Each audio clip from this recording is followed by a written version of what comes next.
بسم اللہ الرحمن الرحیم۔ آج ہم آپ کے لیے لائے ہیں انجیل کے فوائد۔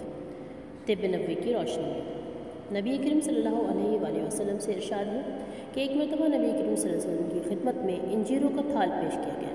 تو آپ صلی اللہ علیہ وآلہ وسلم نے فرمایا، اگر میں کہتا کہ کوئی پھل جنت سے اترا ہے تو میں کہتا کہ وہ یہی ہے، کیونکہ جنت کے پھلوں میں گٹھلی نہیں ہوتی، اسے کھاؤ کیونکہ یہ بواسیر کا خاتمہ کرتا ہے اور گٹھلی کے علاج میں مفید ہے۔ انجیر کا گودا بہت عمدہ ہوتا ہے، گرم مزاج والوں کو پیاس لگاتا ہے، کھاری بلغم سے پیدا ہونے والی پیاس ختم کرتا ہے، پرانی کھانسی کے لیے بھی بے حد مفید ہے،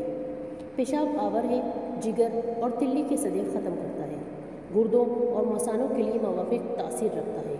غذا کی نالیاں کھولنے کے لیے اسے نہار منہ کھایا جائے تو حیرت انگیز فوائد حاصل ہوتے ہیں،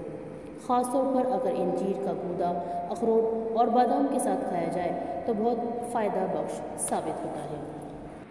قرآن پاک کی سورہ 3 میں اللہ تعالیٰ نے اس کی قسم بھی کھائی ہے، بہترین انجیر وہ ہوتی ہے جو سفید ہو اور اس کا چھلکا پختہ ہو،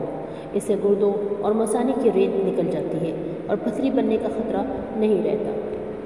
انجیر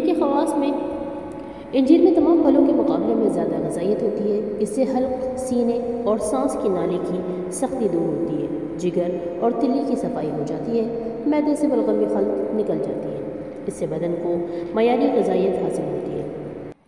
بعض ماہرین طب کہتے ہیں کہ صبح نہار منہ انجیر کھانے سے دل کی دھڑکن کی بے ترتیبی ختم ہو جاتی ہے اور اس مقصد کے لیے اس کا استعمال دوسری تمام جڑی بوٹیوں سے زیادہ مفید ہے۔ اس کا استعمال صبح نہار منہ انجیر کے 3 دانے کھا لینا سارے دن کے لیے کفایت ہو جاتا ہے۔ اس کے ساتھ ہی ہمیں اجازت دیجیے، اللہ حافظ۔